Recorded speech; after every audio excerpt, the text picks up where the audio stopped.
अस्सलाम वालेकुम। ये हिस्टोपैथोलॉजी की फ़र्स्ट वीडियो है। ये जो हिस्टोपैथोलॉजी का पूरा सब्जेक्ट है, मैं इसको 6 आउटलाइंस के थ्रू कवर करूँगी। जो 6 पॉइंट्स हैं ना, उसमें सबसे पहले आ जाता है ट्रांसपोर्टेशन, स्पेसिमेन जो भी होगा उसकी ट्रांसपोर्टेशन, हिस्टोपैथोलॉजी की techniques, specialist trainings, pathology museum, postmortem examinations और लास्ट है biosafety measures during an autopsy. पहला पॉइंट क्या था हमारा, collection and transport of histopathology specimen. पहले तो आपको बताना चाहिए ना कि हिस्टोपैथोलॉजी है क्या। जिसमें हम टिश्यू की स्टडी करते हैं ना, उससे हम कहते हैं हिस्टोलॉजी। अब इसके अंदर क्योंकि पैथो का वर्ड आ गया तो ये किसको शो करता है, डिजीज़ को। हम इसके हिस्टोपैथोलॉजी के अंदर डिजीज़ टिश्यू की स्टडी करते हैं। कलेक्शन ऑफ बायोप्सी स्पेसिमेन, पहले तो आपको पता होना चाहिए कि बायोप्सी स्पेसिमेंस होते क्या हैं। जो ड्यूरिंग सर्जरी जो भी ड्यूरिंग सर्जरी हम टिश्यू या होल ऑर्गन रिमूव करते हैं ना, उससे हम बोलते हैं बायोप्सी स्पेसिमेन, क्योंकि वो फर्दर एनालिसिस के लिए यूज़ होते हैं। अब जो हमारे पास टिश्यू है या जो होल ऑर्गन है ना, जब हमने उसको रिमूव करना है तो हमने उसको ऐसे ही नहीं रख देते। उसका पहला स्टेप क्या था, हमने उसको प्रिजर्व करना होता है किसके अंदर, फिक्सेटिव के अंदर। ये जो फिक्सेटिव होता है ना, ये टिश्यू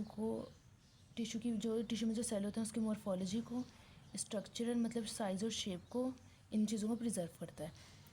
इसके अंदर क्या लिखा हुआ है कि 10% फॉर्मल सलाइन हम यूज़ करते हैं। जो हमारे पास स्पेसिमेन होता है ना, जो भी हमारे पास टिश्यू होगा, हमारा जो फिक्सेटिव है वो उससे 10 टाइम्स ज़्यादा ही होना चाहिए। जैसा कि इसमें लिखा हुआ है कि उसका वॉल्यूम 10 टाइम्स ज़्यादा होना चाहिए फिक्सेटिव का। सेकंड पॉइंट हमारा है कि कंटेनर। जो हमारे पास बायोप्सी स्पेसिमेन होता है ना, हम उसको किसके अंदर रखते हैं, जार और बॉटल्स के अंदर रखते हैं ना। तो वो कौन सी होनी चाहिए, स्क्रू टॉप होनी चाहिए और उसके अंदर सूटेबल कैपेसिटी होनी चाहिए। अगर हमारा लार्ज स्पेसिमेन है ना, तो हमने उसको स्क्वीज़ करके रखने की उसके अंदर स्मॉलर कंटेनर में कोशिश नहीं करनी।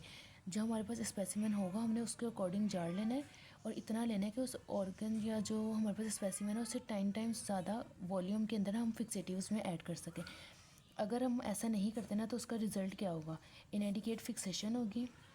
इनएडिकेट जब हमारा टिश्यू जो है वो प्रॉपर फिक्स ही नहीं होगा तो उसके अंदर ऑटोलिसिस स्टार्ट हो जाएगी और हमारा जो रिज़ल्ट होगा ना, इंटरप्रिटेशंस वही सारी ख़राब होंगी। स्कोपिक अपीयरेंस है ना, मतलब वही कि जो हमारे रिजल्ट्स होंगे वो नहीं क्लियर होंगे। अगर हमारा स्पेसिमेन इतना लार्ज है कि वो लार्ज साइज कंटेनर के अंदर भी प्रॉपर फिट ही आ रहा है, मतलब प्रॉपर तरीके से उसमें फिक्सेटिव वगैरह की जगह नहीं है, तो हम उसको विदाउट डिले ना हमने उसको लेबॉर्ट्री के अंदर भिजवा देना होता है, लेबॉर्ट्री में सेंड कर देना है।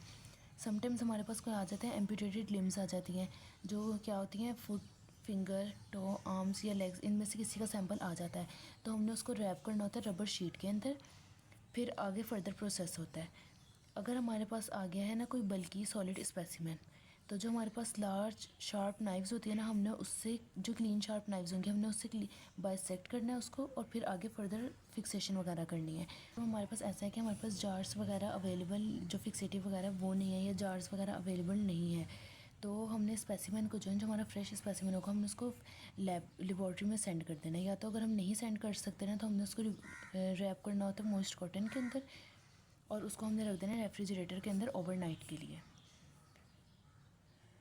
जो हमारा स्पेसिमेन होगा ना, हमने उसको कभी भी वाटर के अंदर नहीं रखना, हम उसको हमेशा फिक्सेशन के लिए किस में रखते हैं, नॉर्मल सलाइन के अंदर। इससे क्या होता है कि हमारे जो स्पेसिमेन होता है उसमें ऑटोलिसिस नहीं होती। थर्ड हमारे पास क्या है, रैपिड फ्रोजन सेक्शन। ये ना अर्ली डिटेक्शन, जो हमारी डिजीज़ वगैरह होती है ना, ये अर्ली डिटेक्शन के लिए होता है। ये जो पैथोलॉजिस्ट वगैरह होता है ना, पैथोलॉजिस्ट या लेबॉर्ट्री के स्टाफ, उनकी रिस्पॉन्सिबिलिटी होती है कि वो ऑपरेट से ना एटलीस्ट 1 घंटा पहले ना इन्फॉर्म करते हैं। इसके अंदर क्या होता है कि जो हमारा सैंपल होता है ना, हमने उसको फिक्सेटिव के अंदर नहीं रखते, उसको हमने फिक्सेटिव्स के अंदर नहीं रखना, not be put into a fixative. उसको हमने जो है ना पॉसिबल कि मतलब कम से कम डिले और हम उसको लैब के अंदर पहुँचाते हैं। फोर्थ पॉइंट क्या है, रिक्वेस्ट फॉर्म। इस एक पेशेंट है ना, उसकी बायोप्सी हुई है तो उसके लिए एक request form, single request form जो है ना ज़रूरी होता है। लेकिन अगर एक पेशेंट की 2 या उससे ज़्यादा लेयंस है ना, क्या जो बायोप्सीज हुई हैं, तो उसके लिए उसके साथ ना जैसे 3 लेयंस है तो उसके साथ 3 ही हम रिक्वेस्ट फॉर्म अटैच करेंगे, जिसके अंदर जो है ना सारी डिटेल होगी उस स्पेसिमेन से रिलेटेड।